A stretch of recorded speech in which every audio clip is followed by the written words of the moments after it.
Real Madrid যেন আবারও Galacticos যুগে ফিরে যাচ্ছে। এমবাপ্পে, ভিনিসিয়াস, বেলিংহাম তো আগেই ছিল, এবার দলে যোগ করা হয়েছে আরও কয়েকজন বড় নাম। তাহলে প্রশ্ন একটাই, এই রিয়াল মাদ্রিদকে কি আদৌ থামাতে পারবে বার্সেলোনা, নাকি এল ক্লাসিকো আবার এক পেশে হয়ে যাবে? চলুন বিশ্লেষণ করি। রিয়াল মাদ্রিদ এবার প্রায় প্রতিটি বিভাগে শক্তি বাড়িয়েছে। গোলপোস্টে করতে এখনও বিশ্বের অন্যতম সেরা। রক্ষণে কোনাতে হুইসেন, মিলিটাও, রুডিগার, কুকুরেও, ট্রেনজো, ড্রুমফিসের মতো খেলোয়াড় থাকায় ডিফেন্সের গভীরতা অনেক বেড়েছে। মিডফিল্ডে Bellingham, Valverde, Camavinga, Tchouameni, Bernardo Silva, Arda গুলারের মতো সৃজনশীল এবং পরিশ্রমী ফুটবলার রয়েছে।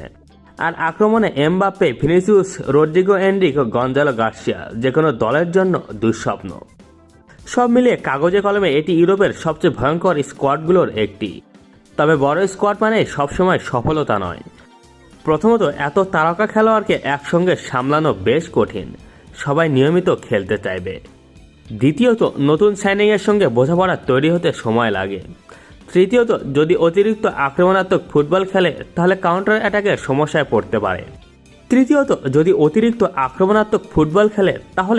অ্যাটাকের সমস্যায় পড়তে পারে।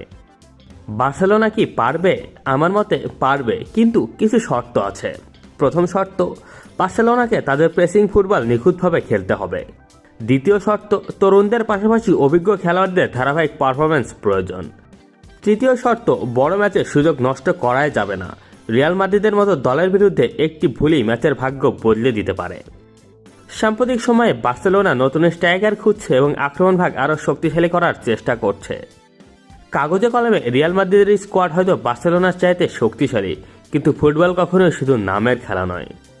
ভালো কোচিং, টিমওয়ার্ক, সঠিক কৌশল এবং বড় ম্যাচে মানসিক দৃঢ়তা এসবই শেষ পর্যন্ত পার্থক্য করে দেয়। তাই বলা যায় রিয়াল মাদ্রিদ ফেভারিট হলেও বার্সেলোনাকে কখনোই হালকাভাবে নেওয়া যাবে না। এল ক্লাসিকোতে ইতিহাস বারবার প্রমাণ করেছে শক্তিশালী দল সবসময় জেতে না। আপনার মতে আগামী মৌসুমে লা লিগা এবং এল ক্লাসিকোতে কার আধিপত্য থাকবে, রিয়াল মাদ্রিদ নাকি বার্সেলোনা? আপনার মতামত অবশ্যই কমেন্টে জানান। আর এমন বিশ্লেষণধর্মী ফুটবল ভিডিও পেতে চ্যানেলটি সাবস্ক্রাইব করতে ভুলবেন না। ধন্যবাদ।